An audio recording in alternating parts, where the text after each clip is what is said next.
আমাদের প্রভু এক নবীর উম্মত, জীবন বিধানে ওই শিবানী কোরআন। আমাদের প্রভু এক নবীর উম্মত, জীবন বিধানে ওই শিবানী কোরআন।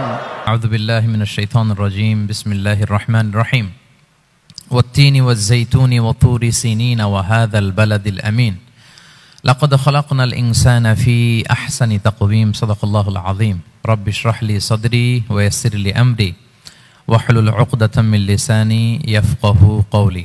আমরা শুরুতে আল্লাহ রাব্বুল ইজ্জা ওয়াল জালালের দরবারে শুকরিয়া জ্ঞাপন করছি যে আল্লাহ তাআলা আমাদেরকে সাইয়্যিদুশ শুহুর 12 মাসের মধ্যে থেকে শ্রেষ্ঠতম মাস রমাদানুল মুবারাকে ইফতারির পূর্ব মুহূর্তে মহাবিশ্বের মহাবিশ্বয় মহাগ্রন্থ আল কোরআন আল কারীম থেকে সরাসরি কিছু কথা শুনবার জন্য একত্রিত হওয়ার সুযোগ করে দিয়েছেন। আমরা সবাই পড়ছি কালিমাতুশ শুকর আলহামদুলিল্লাহ। শুরুতেই সূরাতুত তিনের কয়েকটা আয়াত তেলাওয়াত করেছি। এটা কালামুল্লাহ মাজিদের 95 নম্বর সূরা। এই সূরাটা মক্কাতুল মুকাররমাতে নাজিল হয়েছে। এই সূরার আয়াত সংখ্যা 8টা। এই সূরার শুরুতে আল্লাহ তাআলা 4টা কসম করেছেন, ওয়াত-তিনি ওয়াজ-যাইতুনি ওয়া-তুরি সিনিনা ওয়া হাযাল বালাদিল আমিন। ওয়াত-তিন তিনের কসম, ওয়াজ-যাইতুন যাইতুনের কসম, ওয়া-তুরি সিনিন সিনাই পর্বতের কসম, ওয়া হাযাল বালাদিল আমিন আর নিরাপদ শহরের কসম। তো 4টা শপথ করেছেন বা আল্লাহ তাআলা কসম করেছেন। কসম দিয়ে আল্লাহ তাআলা কোরআনের অনেক সূরা শুরু করেছেন। যেমন একটা সূরায় আল্লাহ ফজরের সময়ের কসম করেছেন, আল্লাহ বলেছেন ওয়াল ফাজর। আল্লাহ আকাশের কসম করেছেন ওয়াস-সামা ইযাতিল বুরুজ। আল্লাহ তাআলা সূর্যের কসম করেছেন ওয়াশ-শামসি ওয়া দুহাহা। এভাবে আল্লাহ তাআলা তার সৃষ্টির অনেক কিছুর কসম করে গুরুত্বপূর্ণ কোনো মেসেজ বা বার্তা আমাদের সামনে হাজির করেন। তো এই সূরাতে আল্লাহ তাআলা 4টা জিনিসের কসম করে একটা খুবই গুরুত্বপূর্ণ বার্তা মানব মণ্ডলীর জন্য এই সূরাতে তিনি হাজির করেছেন। এই সূরাটা আমাদের অনেকেরই মুখস্থ আলহামদুলিল্লাহ, এবং আল্লাহ রাসূল সাল্লাল্লাহু আলাইহি ওয়াসাল্লাম প্রায় বিভিন্ন নামাজে এই সূরাটা তেলাওয়াত করতেন। বারা ইবনে আযিব রাদিয়াল্লাহু তাআলা আনহু উনি বর্ণনা করেন যে আমি একবার এশার সালাতে আল্লাহ রাসূল সাল্লাল্লাহু আলাইহি ওয়াসাল্লামের কণ্ঠে নামাজে সূরা 3 তিনি তেলাওয়াত করেছেন, আমি নিজ কানে শুনেছি, এবং ওনার কণ্ঠ যে এত মধুর ছিল, আমার জীবনে এত সুমধুর কণ্ঠের তেলাওয়াত আমি শুনি নাই। আল্লাহর হাবিব সাল্লাল্লাহু আলাইহি ওয়াসাল্লামের কোরআন তেলাওয়াতের যে কণ্ঠ এত সুমিষ্ট ছিল, এত চমৎকার ছিল, শুধু তেলাওয়াত শুনেই অনেকে শাহাদা পড়ে মুসলমান হয়েছে। আবু জাহেল মক্কায় নিষেধ করতো যে কেউ যাবা না মুহাম্মদের কাছে, সে পাগল, সে গণক, সে মিথ্যাবাদী, সে জাদুকর, সে স্বামী স্ত্রীর মধ্যে বিচ্ছিন্নতা নিয়ে আসে, সে বাবা ছেলেকে আলাদা করে দেয়, তার কাছেই যাবা না। আর সে যা বলে শুনবাই না, কানে আঙ্গুল দিয়ে রাখবা। তো মানুষকে যেটা নিষেধ করা হয় বেশি, মানুষের ওইটার ব্যাপারে আগ্রহ থাকে বেশি। সে যত নিষেধ করতো মানুষ আরো বেশি বেশি যে শুনতো। মানুষকে সে কি বারণ করবে, সে দিনের বেলা নিষেধ করতো, রাতে যে লুকিয়ে লুকিয়ে নিজেই তেলাওয়াত শুনতো। তাহলে চিন্তা করেন যে আল্লাহর হাবিব সাল্লাল্লাহু আলাইহি ওয়াসাল্লামের কোরআনিক রেসিটেশন কত চমৎকার মেলোডিয়াস ভয়েস হলে স্বয়ং আবু জাহাল রাত্রিবেলা লুকিয়ে লুকিয়ে কোরআন তেলাওয়াত শুনতে যেত আল্লাহর হাবিব সাল্লাল্লাহু আলাইহি ওয়াসাল্লামের কণ্ঠে। তো রাসূল সাল্লাল্লাহু আলাইহি ওয়াসাল্লাম সূরাতুত 3টা এশার সালাতে তিনি তেলাওয়াত করেছেন, এই মর্মে হাদিসে পাওয়া যায়। এবং এই সূরাটা একটা ফলের নামে সূরা। 3 একটা ফল, আরব বিশ্বে খুব বেশি হয় 3 ফল। আমরা বাংলাদেশে ডুমুর বলি, ইংরেজিতে ফিগ বলে, ফিগ ট্রি। তো ফলের নামে বেসিক্যালি আল্লাহ তাআলা এই সূরাটাকে, এই চ্যাপ্টারটাকে ডেডিকেট করেছেন। আমরা সূরাকে ইংরেজিতে চ্যাপ্টার বলি। কোরআনে 114টা চ্যাপ্টার, এর মধ্যে এই সূরাটা হচ্ছে ফলের নামে ডেডিকেটেড। বিভিন্ন নামে খুব ইনক্লুসিভ ওয়েতে আল্লাহ তাআলা কোরআনে সূরাগুলো দিয়েছেন। কোরআনে আপনি প্রাণীর নামে সূরা পাবেন, প্রাণী। মানুষের নামে সূরা পাবেন। মানুষের মধ্যে 3 ভাগ, মুমিন, তারপর কাফির, এরপর মুনাফিক, প্রত্যেকের নামে সূরা।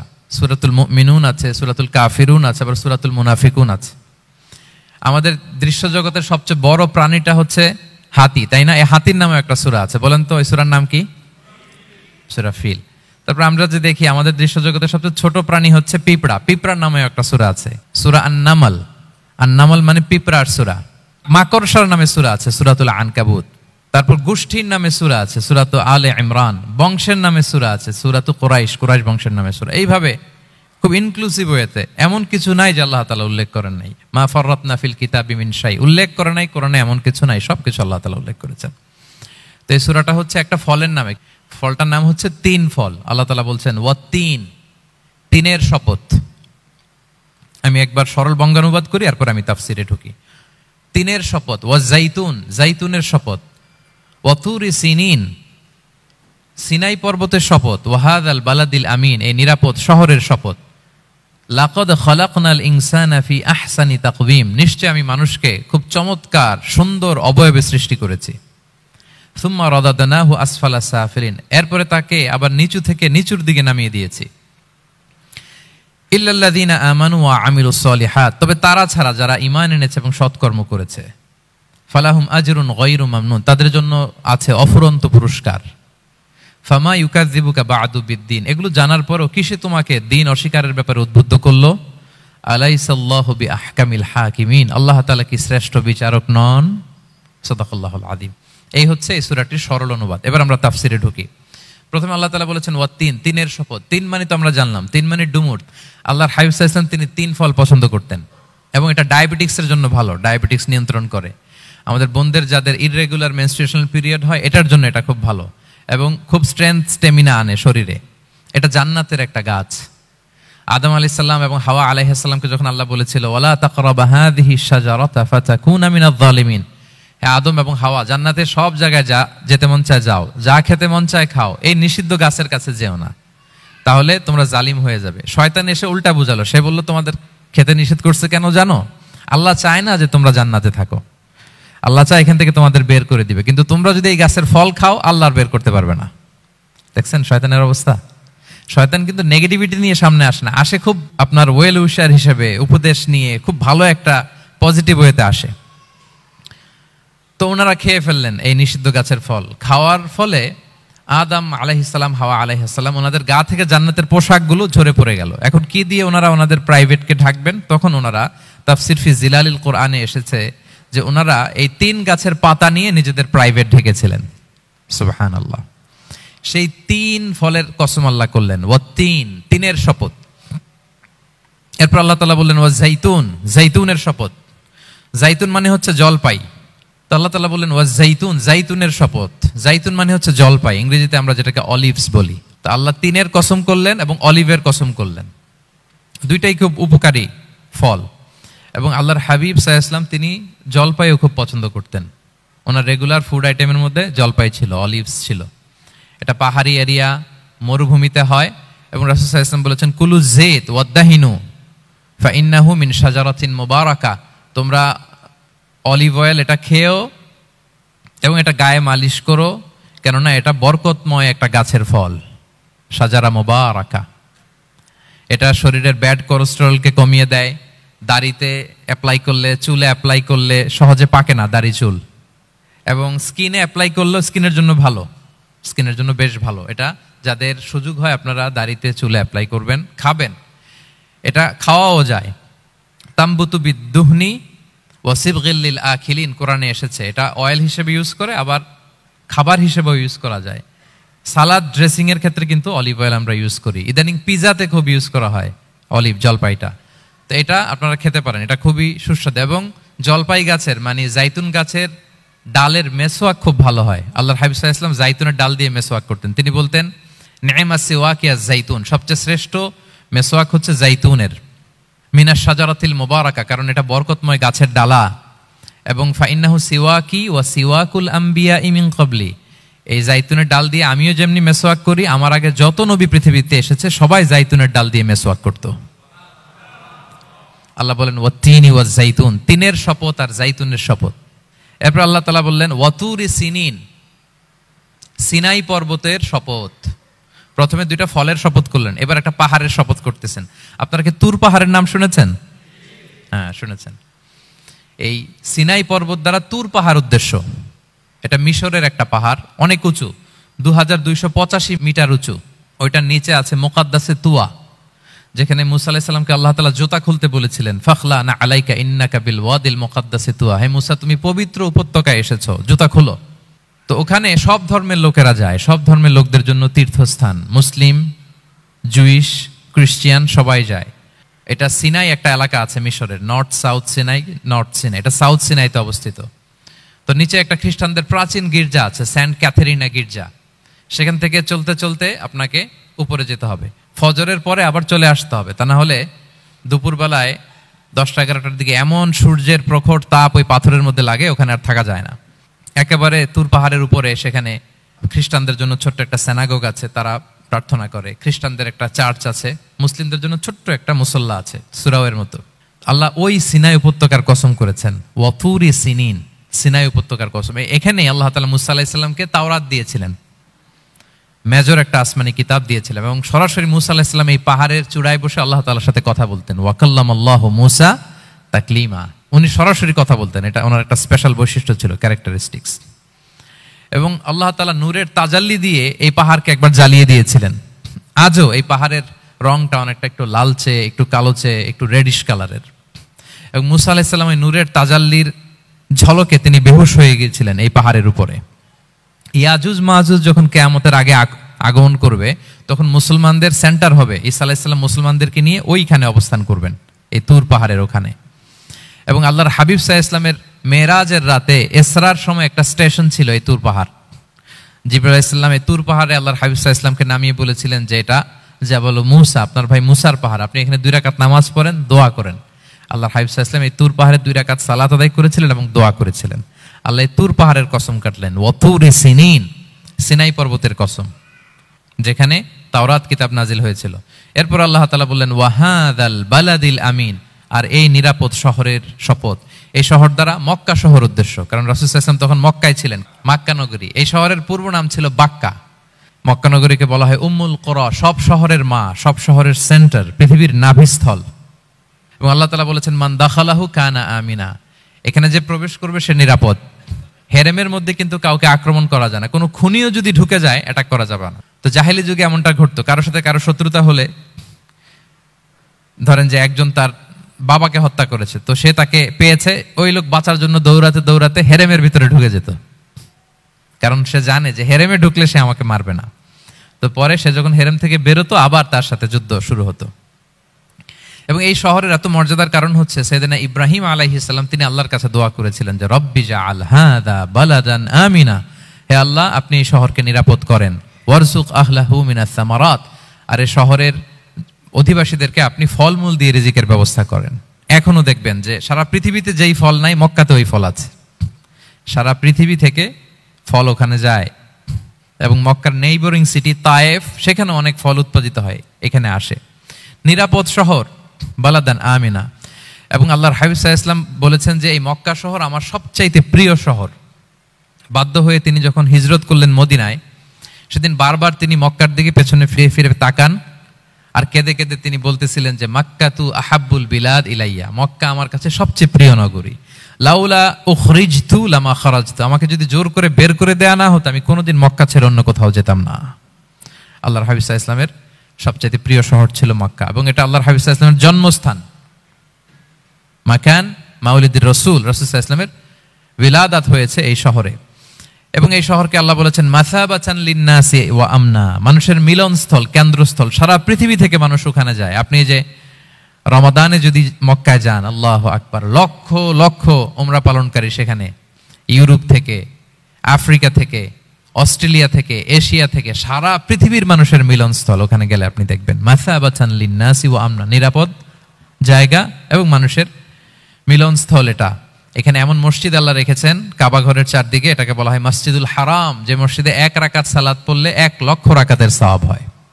আল্লাহর ঘরকে কেন্দ্র করে তাওয়াফের নির্দেশ দেওয়া হয়েছে, ওয়ালিয়াত তাওয়াফু বিল বাইতিল আতিক, পৃথিবীর কোনো ঘরকে তাওয়াফ করা যায় না, কোনো ঘরকে, এই একটা মাত্র ঘর যেটাকে এর চারদিকে এরকম তাওয়াফ করা যায়।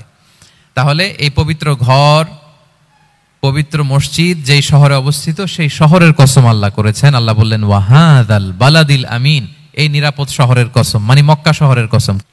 আমরা আপাত দৃষ্টিতে আমাদের কাছে মনে হচ্ছে 2টা ফলের কসম, একটা পাহাড়ের কসম, একটা নগরীর কসম। আসলে বেসিকলি আল্লাহ তাআলা এই 4টা শপথ দিয়ে 3 নবীর জন্মস্থান, 3 নবীর নবুয়তের কসম করেছেন। কিভাবে সেটা আমি মিলিয়ে দেই।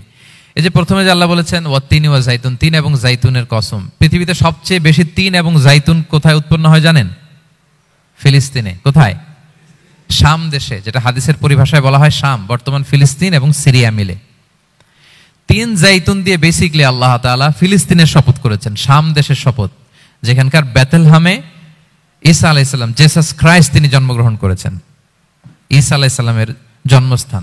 তাহলে তিন জাইতুনের শপথের মাধ্যমে মূলত আল্লাহ তাআলা ঈসা আলাইহিস সালামের জন্মস্থানের শপথ করেছেন, কারণ সেখান থেকে ওহী বিচ্ছুরিত হয়েছে, ওনার কাছে ইনজিল নাজিল হয়েছিল।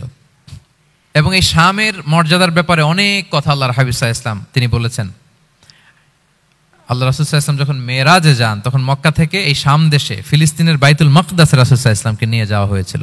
এবং রাসূল সাল্লাল্লাহু আলাইহি ওয়াসাল্লাম প্রায় বলতেন, তুবা আলি শাম, শামের জন্য বরকত, কেননা ফেরেশতারা তাদের রহমতের পাখা শাম দেশের উপর বিছিয়ে রেখেছে। এবং তিনি বলতেন, ফিতনার সময় আলাইকুম বিশাম, তোমরা শামে যেও, শামে থেকো। এবং তিনি দোয়া করেছেন, আল্লাহুম্মা বারিক লানা ফি শামিনা, আল্লাহ তুমি আমার শামে, শাম অঞ্চলে আল্লাহ তুমি বরকত দিও। এবং হাদিসে এসেছে এই শামই হচ্ছে আরদুল মাহশার, এখানেই হাসর হবে। শাম অঞ্চলকে বিস্তীর্ণ করে এখানেই ময়দানুল মাহশার আল্লাহ তাআলা কায়েম করবেন, হাসরের ময়দান এখানেই হবে। এবং সেখানেই হচ্ছে সানিউল কিবলাতাইন, আমাদের আগের কেবলা কিন্তু বাইতুল মাকদাসের দিকে ছিল, যেটা শামে অবস্থিত, ফিলিস্তিনে বাইতুল মুকাদ্দাস, যেই মসজিদে নামাজ পড়লে এক রাকাতে 500 রাকাতের সওয়াব। তিনটা মসজিদে সালাত পড়লে স্পেশাল ভার্চুর কথা আছে, এর বাইরে আর অন্য মসজিদের বিশেষ কোনো ফজিলত নাই, বাকি সব মসজিদ সমান। এক হচ্ছে মসজিদুল হারাম, 1 রাকাতে 1 লক্ষ রাকাত। 2 নম্বর মসজিদে নববী, 1 রাকাতে 1000 রাকাতের সওয়াব, আর একটা দুর্বল বর্ণনায় 50,000 রাকাতের সওয়াব। 3 নম্বরে এই মসজিদুল আকসা, 1 রাকাতে 500 রাকাতের সওয়াব। এই 3 মসজিদে যেন আমরা যে সালাত আদায় করতে পারি, আল্লাহ তুমি তৌফিক দান করো। 2 মসজিদে তো একেবারেই সহজ যাওয়া, মক্কা মদিনাতে। বাইতুল মাকদাসেও যেন আমরা যেতে পারি, আল্লাহ তুমি সেই পরিস্থিতি আমাদের জন্য তৈরি করে দাও। তো এই বাইতুল মাকদাসের দিকে রাসূল সাল্লাল্লাহু আলাইহি ওয়াসাল্লাম টানা 14 বছর নামাজ পড়েছেন। 14 বছর। প্রথম 13 বছর কোনো সমস্যা হয়নি মক্কায়, কারণ তখন কেবলা বাইতুল মুকাদ্দাস থাকলেও রাসূল সাল্লাল্লাহু আলাইহি ওয়াসাল্লাম সামনে রাখতেন কাবাকে, কেবলা বাইতুল মুকাদ্দাস, কিন্তু তিনি তো মক্কায় ছিলেন নবুয়তির প্রথম 13 বছর, সামনে কাবাকে রাখতেন, তারপরে টু দ্য ডাইরেকশন অফ বাইতুল মুকাদ্দাস। কিন্তু যখন মদিনায় গেলেন তখন তো আর কাবা নাই, তখন রাসূল সাল্লাল্লাহু আলাইহি ওয়াসাল্লাম কাবাকে মিস করতে আরম্ভ করলেন। আর প্রায় আল্লাহর কাছে কামনা করতেন, আমার বংশের গোড়া ইব্রাহিম আলাইহিস সালামের রুট যেখানে, আমার জন্মস্থান, সেই কাবার দিকে যদি আবার কিবলাটা ফিরিয়ে দেয়া হতো। কদ নারা তাকাল্লুবা ওয়াজহিকা ফিস সামা ফালানুওয়াল্লিয়ান্নাকা কিবলাতান তারদাহা। আল্লাহ আয়াত নাযিল করলেন, নবী আপনি আকাশের দিকে তাকিয়ে কি ভাবেন আমি বুঝি, আপনি চান কিবলা যেন আমি মক্কার দিকে ঘুরিয়ে দেই। আল্লাহ তাআলা ঘুরিয়ে দিলেন। আল্লাহ বলেন, ফাওয়াল্লি ওয়াজহাকা শাতরাল মসজিদিল হারাম, এখন থেকে মসজিদুল হারামের দিকে আপনি টু দ্য ডাইরেকশন অফ কিবলা নামাজ পড়বেন। কিবলা চেঞ্জ হয়ে গেল। তো মদিনায় যে 16-17 মাস, আর মক্কায় 13 বছর, মোট 14 বছর আল্লাহর হাবিব সাল্লাল্লাহু আলাইহি ওয়াসাল্লাম এই মসজিদুল আকসার দিকেই হয়ে তিনি নামাজ পড়েছেন। এটা আমাদের আগের কিবলা ছিল। এবং শেষে কিয়ামতের আগে যে মালহামার যুদ্ধ হবে, তখন রাসূল সাল্লাল্লাহু আলাইহি ওয়াসাল্লাম বলেছেন, মালহামার যুদ্ধের সময় মুসলমানদের ফুস্তাদ বা তাবু হবে, শিবির হবে এই ফিলিস্তিনের দামেস্কের পাশে আল গৌতা নামে এক জায়গা আছে, ওই গৌতাতে। এবং ঈসা আলাইহিস সালাম এসে যে দাজ্জালকে হত্যা করবেন, সেটাও ওই শামে, ফিলিস্তিনের বাবুল লুদ এখনো একটা জায়গা আছে, ওই জায়গাটার নাম এখনো বাবুল লুদ, ওখানে তিনি দাজ্জালকে হত্যা করবেন। এবং সেখানে একটা সাদা মিনারা আছে, ফেরেশতার পাখায় ভর করে ঈসা আলাইহিস সালাম তখন সেখানে নেমে আসবেন, ওই ফিলিস্তিনের ওই শাম দেশের ওই মিনারার পাশে তিনি এসে পৃথিবীতে তিনি নুজুল করবেন, নুজুল ঈসা আলাইহিস সালাম। তো 3 এবং জাইতুনের কসম করে বেসিকলি আল্লাহ তাআলা ঈসা আলাইহিস সালামের জন্মস্থানের কসম করেছেন, কারণ 3 এবং জাইতুন, ডুমুর এবং জলপাই, অলিভ কোন দেশে বেশি হয়? শাম দেশে। আওয়াজ করে বলেন কোন দেশে? বর্তমান ফিলিস্তিন এবং সিরিয়া, এবং ওই ভূখণ্ডে আল্লাহর নবী ঈসা আলাইহিস সালামের জন্মস্থান। তাহলে এই 2 ফলের কসম করে বেসিকলি আল্লাহ তাআলা ঈসা আলাইহিস সালামের জন্মস্থানের কসম করেছেন। ওনার প্রতি নাজিল হওয়া যে তাওরাত ইনজিল গ্রন্থ, এই রেভেলেশনের কসম করেছেন। আচ্ছা, এরপরে ওয়াতুরি সিনিন, সিনাই পর্বতের কসম। সিনাই পর্বত বা তুর পাহাড় হচ্ছে মিশরে অবস্থিত, আর মিশর হচ্ছে মুসা আলাইহিস সালামের জন্মস্থান। কার জন্মস্থান? মুসা আলাইহিস সালামের জন্মস্থান। তাহলে ওয়াতুরি সিনিন, তুর পাহাড়ের কসম বুঝিয়ে আল্লাহ তাআলা মূলত মুসা আলাইহিস সালামের জন্মস্থানের কসম করেছেন, যেখানে তাওরাত নাজিল হয়েছে। এরপরে ওয়াহাদাল বালাদিল আমিন, এ নিরাপদ শহর বলে আল্লাহ তাআলা মক্কা শহরকে বুঝিয়েছেন। আর মক্কা কার জন্মস্থান বলেন তো? মুহাম্মদুর রাসূলুল্লাহ সাল্লাল্লাহু আলাইহি ওয়াসাল্লাম, সাইয়্যিদুল মুরসালিন, খাতামুন নবিয়্যিন, রাহমাতাল লিল আলামিন, হাবিবুল্লাহ মুহাম্মদুর রাসূলুল্লাহ সাল্লাল্লাহু আলাইহি সাল্লামের জন্মস্থান। তাহলে এই চারটা আয়াতে চারটা শপথের মধ্য দিয়ে মূলত আল্লাহ তাআলা ঈসা আলাইহিস সালামের জন্মস্থান, মুসা আলাইহিস সালামের জন্মস্থান এবং মুহাম্মদ সাল্লাল্লাহু আলাইহি সাল্লামের জন্মস্থান, যেই তিনটা এলাকায় ভূখণ্ডে তিনটা মেজর ওহী নাজিল হয়েছে। এক তো ঈসা আলাইহিস সালামের কাছে নাজিল হয়েছে ইনজিল কিতাব, আর একটা হচ্ছে তাওরাত। তাওরাত এমন কিতাব যে কিতাব দিয়ে হাজার হাজার নবীরা ফয়সালা করেছেন। বনি ইসরাইলের অনেক নবীর উপর কোনো কিতাব নাজিল হয়নি, তার মানে তারা রসুল ছিলেন না, তারা নবী, তারা সবকিছু তাওরাত দিয়েই ফয়সালা করতেন। আর রাসূল সাল্লাল্লাহু আলাইহি ওয়াসাল্লামের উপর কোরআন নাজিল হয়েছে। তার মানে প্রথম চারটি শপথ দিয়ে বেসিক্যালি ইনজিলের শপথ, তাওরাতের শপথ এবং কোরআনের শপথ। বুঝতে পেরেছেন সবাই? আল্লাহ ওহির শপথ করেছেন। দেখেন, ফল, পাহাড়, নগরী মাড়িয়ে সারা পৃথিবী ঘুরিয়ে আপনাদেরকে শেষ পর্যন্ত ইনজিল, তাওরাত এবং কোরআনে নিয়ে আসছেন, আমার সাথে আসছেন। হ্যাঁ, এই রেভেলেশনের শপথ আল্লাহ করেছেন। তাহলে ওয়াত্তিনি ওয়াজাইতুনি ওয়াতুরি সিনিনা ওয়া হাযাল বালাদিল আমিন, এই চার আয়াতে চারটা শপথের মধ্য দিয়ে মূলত আল্লাহ তাআলা আসমান থেকে নাজিল হওয়া যে ওহী, এই ওহীর শপথ অথবা ওহী যেই ভূখণ্ডে নাজিল হয়েছে সেই ভূখণ্ডগুলোর শপথ করে আল্লাহ একটা গুরুত্বপূর্ণ কথা বলবেন। সেটা কি? আল্লাহ তাআলা বললেন, লাকাদ খালাকনাল ইনসানা ফি আহসানি তাকওয়িম, আর আমি মানুষকে অত্যন্ত চমৎকার অবয়বে সৃষ্টি করেছি, চমৎকার গঠনে, চমৎকার স্ট্রাকচারে, ডিজাইনে সৃষ্টি করেছি। মানুষের দৈহিক অবকাঠামো গঠন এটা যেমনি চমৎকার, মানুষের ইন্টেলেকচুয়াল কাঠামো এটা চমৎকার, মানুষের আচরণগত যে বিহেভিয়ারাল ট্রেটস, ক্যারেক্টারিস্টিক্স এটাও চমৎকার। প্রত্যেক দিক থেকে আল্লাহ তাআলা নান্দনিকভাবে মানুষকে তিনি তৈরি করেছেন। আমরা যদি দেহের কথা বলি, হিউম্যান অ্যানাটমি নিয়ে যাদের ধারণা আছে, আপনি শুনলে অবাক হবেন, এত জটিলভাবে আমাদের দেহটা ফাংশন করে। ঠিক যেই মুহূর্তে আমি কথা বলতেছি আমার ব্রেইন সচল, আমার নার্ভ সিস্টেম সচল, হেয়ারিং সিস্টেম, স্মেলিং সিস্টেম, আমার এই যে হার্ট সচল, সিস্টোলিক ডায়াস্টোলিক অলিন্দ নিলয় হচ্ছে, আমার লাং কাজ করতেছে, কিডনি ইজ ওয়ার্কিং পারফেক্টলি, সব কিছু কাজ করতেছে। এত সূক্ষ্মভাবে আমাদের দেহটা কাজ করে, এটাকে ইংরেজিতে বলে মরফোলজি, আকৃতি সংক্রান্ত যে বিদ্যা। এটা নিয়ে যদি আপনি দেখেন যে মানুষের হাত কিভাবে কাজ করে, মানুষের পা কিভাবে কাজ করে, মানুষের হিউম্যান ব্রেইন কিভাবে কাজ করে, আপনি অবাক হবেন।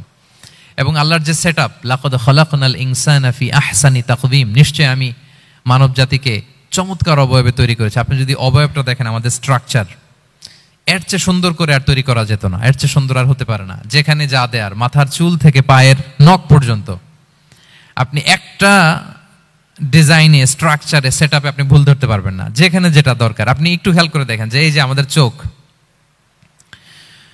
চিকিৎসা বিজ্ঞান বলতেছে যে মানুষ 10 মিলিয়নেরও বেশি রং শনাক্ত করতে পারে। Human eyes can identify more than 10 million colours. 10 মিলিয়নেরও বেশি রং আমরা আমাদের চোখ দিয়ে শনাক্ত করতে পারি। সুবহানাল্লাহ, সুবহানাল্লাহ বিহামদি। আচ্ছা, চোখের সেট আপটা একটু যদি খেয়াল করেন, দেখেন আমার এই চোখ এখানে না থেকে এটা যদি জাস্ট 2 ইঞ্চি উপরে এখানে হইতো, এইটা যদি কপালে যদি আমাদের চোখ হইতো, কি অবস্থা হইতো বলেন তো? সিজদা দিতে পারতেন আল্লাহকে? বলেন, দিতে পারতেন? আচ্ছা, আমরা কিছু খাওয়ার সময় আমরা কি করি? ওইটা ভালো আছে কিনা, পচে গেল কিনা, স্মেলটা আগে দেখি, তারপরে খাই। দেখেন কত চমৎকার সেট আপ। একটু খেয়াল করেন, এই নাকের সেট আপ যদি এইখানে না থাকে, আমাদের নাক যদি পেছনে থাকতো, খাওয়ার সময় খাবারটা বাসি কিনা, ভালো আছে কিনা কি করতেন? লাকাদ খালাকনাল ইনসানা ফি আহসানি তাকওয়িম। আচ্ছা দেখেন, এই যে আমরা কান দিয়ে শুনি, এই যে কান পেঁচানো, মনে করেন না যে এমনি এমনি পেঁচানো, এই পেঁচানো, এটা এই পথ না থাকলে আমরা শুনতেই পেতাম না। এটা এমনভাবে সেট আপ করা, এটা এই ইথারে ভাষা তরঙ্গকে এয়ার ড্রামের ভেতরে সুন্দরভাবে ইনপুট করে, নাহলে আমরা শুনতে পেতাম না। আপনার এই কান কেটে ফেলে দিলে আপনি শুনতে পারবেন না। এটা এইভাবেই যেতে হবে, সুরঙ্গটা এইভাবে তৈরি হইতে হবে। আচ্ছা দেখেন, আপনার কান, এই কান যদি এইখানে না থেকে আপনার ডান বগলের নিচে হইতো, বাম কান যদি বাম বগলের নিচে হইতো, তাহলে কি হইতো বলেন? আজকে আমার ওয়াজ কিভাবে শুনতেন বলেন দেখি? কিভাবে শুনতেন? বুদ্ধি আছে বলে যে হুজুর এইভাবে শুনতাম। সুবহানাল্লাহ, সুবহানাল্লাহ। লাকাদ খালাকনাল ইনসানা ফি আহসানি তাকওয়িম, আমি মানুষকে সবচেয়ে সুন্দর সর্বোত্তম গঠনে তৈরি করেছি। দেখেন, কান দুটো এখানে থাকলে কথা শুনতে হইলে হাত উঁচু করে রাখা লাগতো। আল্লাহ, আপনি একটা একটা অঙ্গ দেখেন, ঠিক যেখানে যেটা যেভাবে সেট করা দরকার, আল্লাহ তাআলা দয়া করে অনুগ্রহ করে ঠিক সেভাবে তিনি সেট করেছেন। আমাদের চেহারার মধ্যে দেখেন এক একজনের এক এক রং, ওয়াখতিলাফু আলসিনাতিকুম ওয়া আলওয়ানিকুম, ইন্না ফি যালিকা লাআয়াতুন লিল আলিমিন। আল্লাহ বলেন তোমাদের ভাষার ভিন্নতা দিয়েছি, তোমাদের গায়ের রঙের ভিন্নতা, একজনের চেহারার সাথে আরেকজনের মিল নাই, একজনের ফিঙ্গারপ্রিন্টের সাথে। আয়াহসাবুল ইনসানু আল্লান নাজমাআ ইযামা বালা কাদিরিনা আলা আন নুসাউইয়া বানানা। মানুষ ভেবেছে সে মারা গেলে তাকে আমি তার অস্থি মজ্জা হাড় গোশত চামড়া জোড়া লাগাতে পারবো না। আরে তার আঙ্গুলির অগ্রভাগ পর্যন্ত আমি সুবিন্যস্ত করে আমার কাছে রেখে দিয়েছি। ফিঙ্গারপ্রিন্ট, আমাদের ফিঙ্গারপ্রিন্ট গুলো আল্লাহর কাছে সংরক্ষিত। একজনের ফিঙ্গারপ্রিন্টের সাথে আরেকজনেরটা মেলে না। এই যে আমার 10 আঙ্গুলে 10টা ফিঙ্গারপ্রিন্ট, পায়ের গুলো হচ্ছে ফুটপ্রিন্ট, একটার সাথে আরেকটা মিলে? আমার এটার সাথে এটা মিলবে বলেন? আমার সাথে আপনারটা মিলবে? বর্তমানে পৃথিবীতে কত কোটি মানুষের বসবাস বলেন? এই যত মানুষ পৃথিবীতে আছে, একজনের আঙ্গুলের ছাপের সাথে, এই যে বায়োমেট্রিক্যাল অথেন্টিকেশন যে আমরা করি, একজনের ফিঙ্গারপ্রিন্টের সাথে আরেকজনের ফিঙ্গারপ্রিন্টের মিল নাই। একজনের ফুটপ্রিন্টের সাথে ফুটপ্রিন্ট মিল, ইভেন একজনের আই প্রিন্টের সাথে। আমাকে একজন ওনার হসপিটালে নিয়ে গেল ঢাকায়, তো উনি ওনার দরজা খুলতেছে আই প্রিন্ট দিয়ে, মানে উনি না গেলে খুলে না। উনি আর ওনার খুব কাছের স্টাফ, এটা গুরুত্বপূর্ণ একটা অফিস, তো উনি চোখ দিল, আই প্রিন্ট নিল, এরপরে দরজা খুলে যাচ্ছে। দেখেন, একজনের আই প্রিন্টের সাথে আরেকটা আই প্রিন্ট মেলে না। সুবহানাল্লাহ। প্রিয় ভাইরা, একজনের ফিঙ্গারপ্রিন্টের সাথে আরেকজনের ফিঙ্গারপ্রিন্টের কোনো মিল আছে পৃথিবীতে? ফুটপ্রিন্টের সাথে, আই প্রিন্টের সাথে? কারণ ডিজাইনারটা কে বলেন তো? হুয়াল্লাযী ইউসাউবিরুকুম ফিল আরহামি কাইফা ইয়াশা।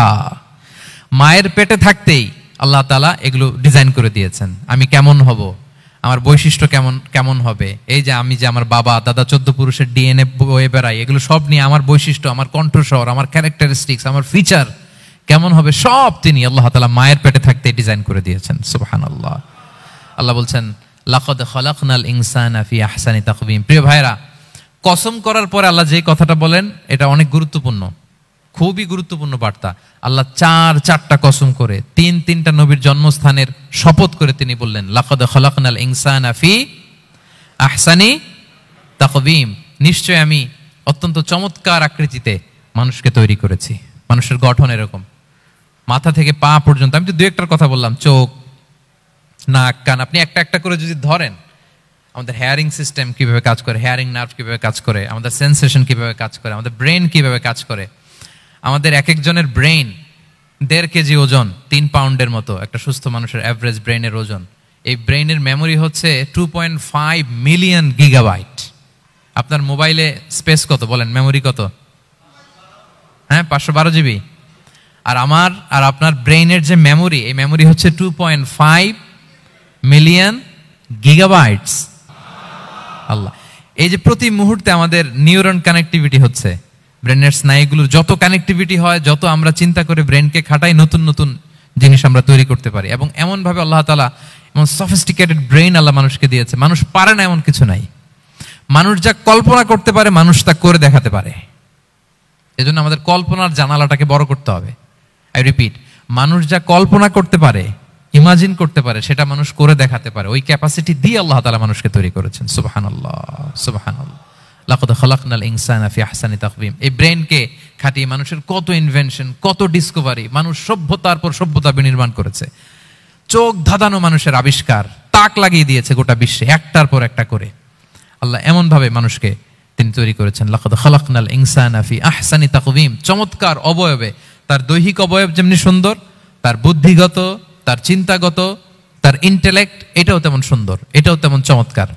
পৃথিবীর কোনো প্রাণীকে আল্লাহ তাআলা এরকম হিউম্যান ব্রেইনের মতো এরকম সফিস্টিকেটেড ব্রেইন দিয়ে, ইন্টেলেক্ট দিয়ে তৈরি করেনি। এজন্য সব প্রাণী থেকে মানুষ আলাদা। সব প্রাণী থেকে মানুষের চিন্তা, বিবেক, বুদ্ধি এগুলো আলাদা।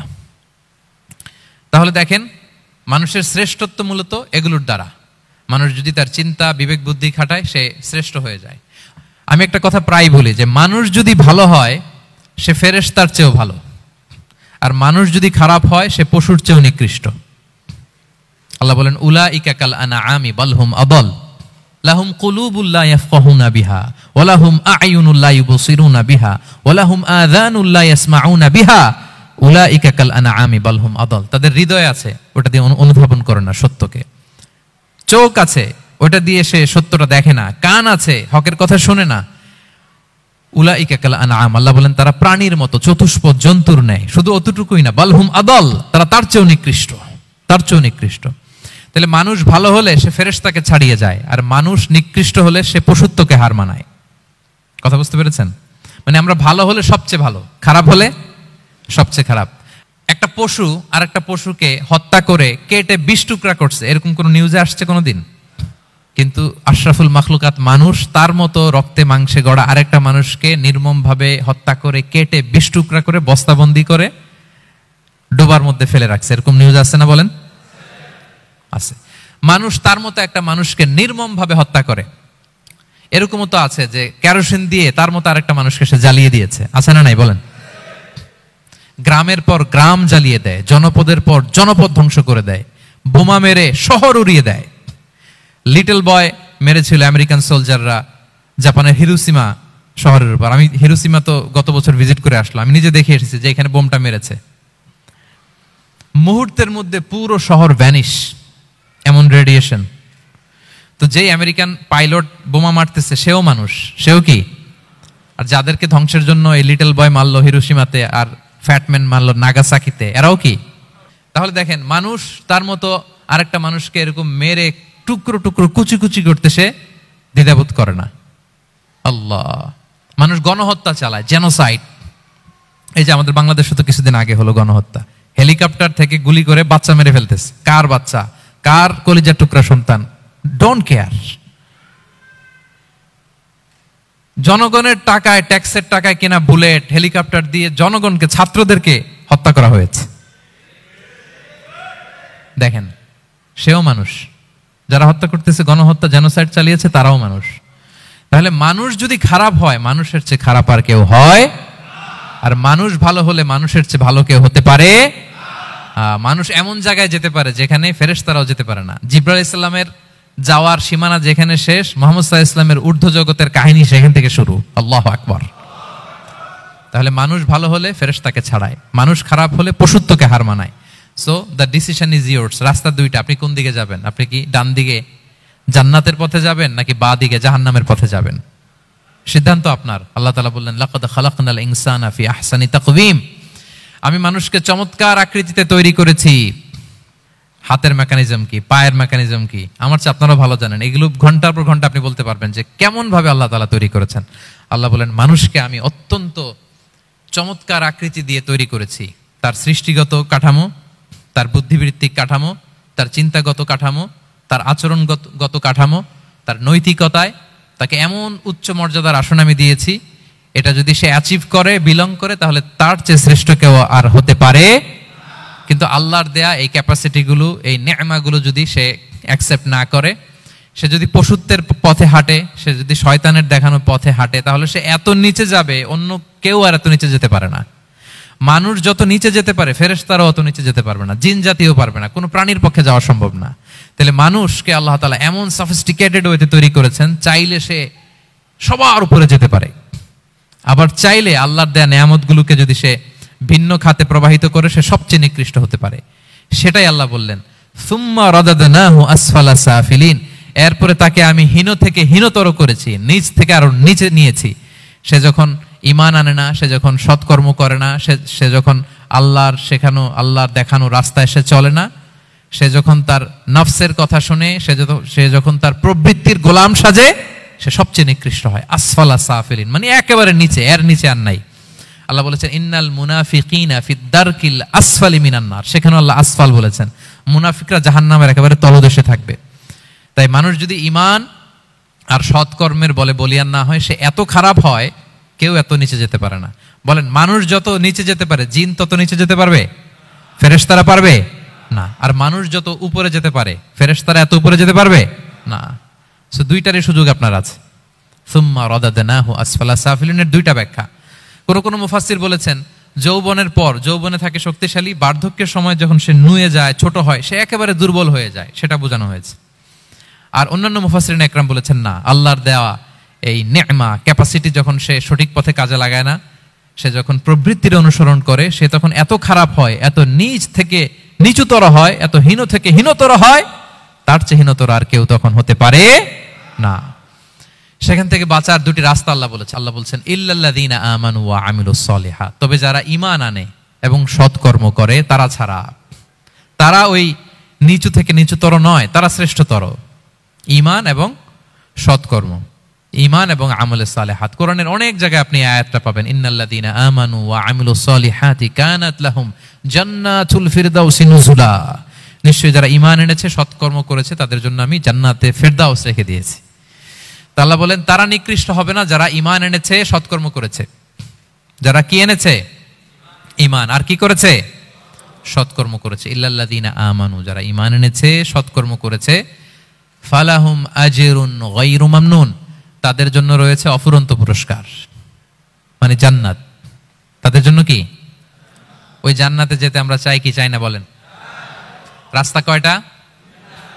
এটা চলে গেছে ডান দিকে, এটার গন্তব্য হচ্ছে ডেস্টিনেশন জান্নাতুল ফেরদাউস। আর এটা শয়তানের পথ, এটা আপনার প্রবৃত্তির দেখানো পথ, এটা চলে গিয়েছে জাহান্নামে। So now the decision is years. আপনার ডিসিশন, কোন দিকে যাবেন, ডানে না বায়ে? জান্নাতে না জাহান্নামে?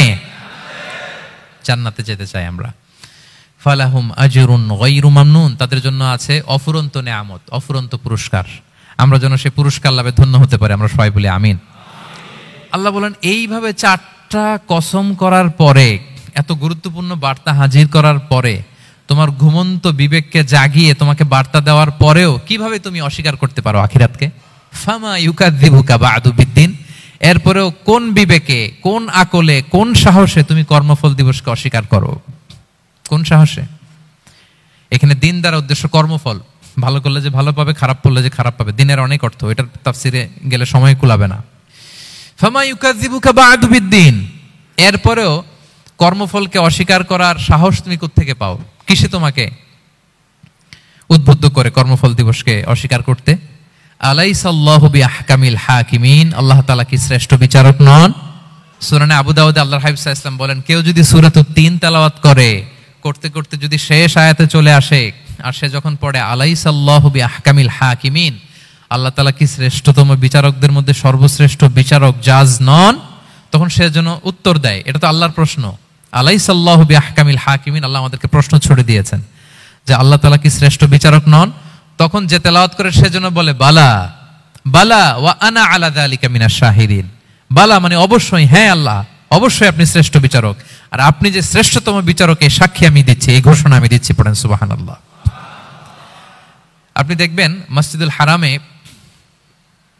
হারামাল মাক্কিতে যখন তেলাওয়াত করে ইমাম সাহেবরা, এই আয়াতের পরেই যদি রুকুতে যায়, দেখবেন ফিস ফিস করে বলে যে বালা বালা ওয়া আনা আলা যালিকা মিনাশ শাহিদিন। আমি নিজে শুনেছি, দেখবেন ওনার এটা পরে, কারণ আল্লাহ এখানে প্রশ্ন ছুড়ে দিয়েছেন।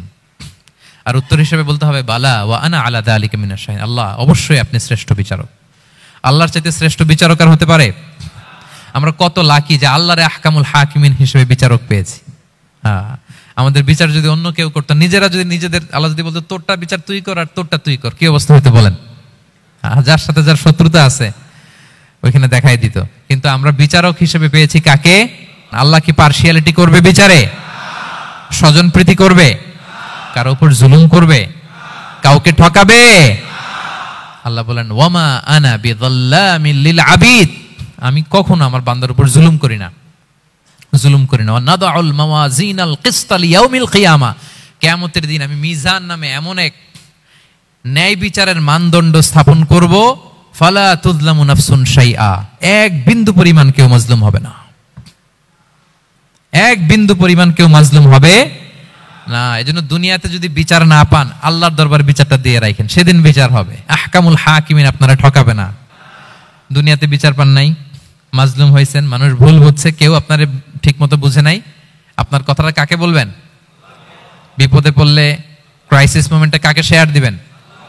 না ফেসবুকে শেয়ার দিবেন? আমরা তো ফেসবুকে শেয়ার দিয়ে দিই এখন।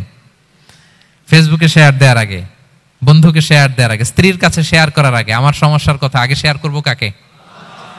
কারণ আলাইসাল্লাহু বি আহকামিল হাকিমিন, আল্লাহ বলছেন আমি কি শ্রেষ্ঠ বিচারক নই? বালা বালা ইয়া রব ওয়া আনা আলা যালিকা মিনাশ শাহিদিন, অবশ্যই আল্লাহ আপনি শ্রেষ্ঠ বিচারক। ক্লিয়ার হয়েছে না সবার কাছে? শপথ কয়টা ছিল? 4টা। মূলত নবুয়তের শপথ, তাই না? নবুয়ত আমাদের জন্য সবচাইতে বড় নেয়ামত। কারণ নবীরা যদি আমাদেরকে এই তথ্যগুলো না দিতেন, আমরা জান্নাত জাহান্নাম চিনতাম? ভাইরা বলেন তো, আখেরাত চিনতাম? এই যে আখেরাত হবে, পুলসিরাত হবে, day of judgement, day of accountability, আল্লাহর সুপ্রিম কোর্টের কাঠ গড়ায় পাই টু পাই হিসাব দিতে হবে। নবীরা না এসে বললে আমরা এত বুঝতাম না। নবীরা জান্নাত জাহান্নাম চিনিয়েছে, আল্লাহর বিশদ পরিচয় আমাদের সামনে তুলে ধরেছে, আখিরাতের পরিচয়, লাইফ আফটার ডেথ কিরকম হবে সবকিছু আমাদের কাছে তুলে ধরেছে। সো নবুয়ত আল্লাহ তাআলার পক্ষ থেকে অনেক বড় নেয়ামত। 2 নম্বর নেয়ামত হচ্ছে আল্লাহ তাআলা আমাদেরকে যে ক্যাপাসিটি দিয়েছে, বুদ্ধিমত্তা, ইন্টেলেক্ট, বিচার বিশ্লেষণ, যেটা দিয়ে আমরা অন্যান্য সব প্রাণী থেকে আলাদা, এটা আল্লাহর বড় নেয়ামত। এই নেয়ামতের শুকরিয়া যেন আমরা করি। এবং আমি যেটা বলেছি, মানুষ যেটা কল্পনা করতে পারে সেটা সে করেও দেখাতে পারে। সো আল্লাহ তাআলা যাকে যেই কোয়ালিটি দিয়েছে, ক্যাপাসিটি দিয়েছে, আমরা যেন এই নেয়ামতের শুকরিয়া করি। নেয়ামতের শুকরিয়া করলে এই নেয়ামত দেওয়ার ধারাবাহিকতা এটা বাড়িয়ে দেয় কে? লা ইন শাকারতুম লা আযীদান্নাকুম ওয়া লা ইন কাফারতুম ইন্না আযাবি লাশাদীদ। শুকরিয়া করলে নেয়ামত আরো বাড়িয়ে দেব। তাহলে প্রথম নেয়ামত ছিল নবুয়ত, প্রফেটহুড, প্রফেসি, এটা অনেক বড় নেয়ামত। এই রিভেলেশন এসে আমাদেরকে এনলাইটেন করেছে। তা না হলে আমাদের গডকে, গডের ফিচার কি, আখেরাত কি, জান্নাত কি, জাহান্নাম কি, the concept of punishment, concept of আখেরা, কিছুই আমরা ভালোভাবে বুঝতাম না। এটার শপথ আল্লাহ করেছেন। আল্লাহ আমাদেরকে নেয়ামত দিয়েছেন, ক্যাপাসিটি দিয়েছেন, সক্ষমতা দিয়েছেন, সবচাইতে সফিস্টিকেটেড ব্রেন দিয়ে তৈরি করেছেন। এটা একটা বড় নেয়ামত। এবং রাস্তা দেখিয়ে দিয়েছেন, হয় ডানে নয় বায়ে। এবং তিনি আশ্বাস দিয়েছেন যে তোমাদেরকে সঠিক ফায়সালার মাধ্যমে বিচার করা হবে সেদিন। তাই আমাদের বিপদে আপদে সব সময় আমরা যেন ফরিয়াদ করি এক মহান সত্তার কাছে। বলুন তো আওয়াজ করে, তিনি কে? আল্লাহর কাছে যেন আমরা ফরিয়াদ করি। আল্লাহ তাআলা আমাদের সবাইকে কথাগুলো বুঝার ও আমল করার তৌফিক দান করুক।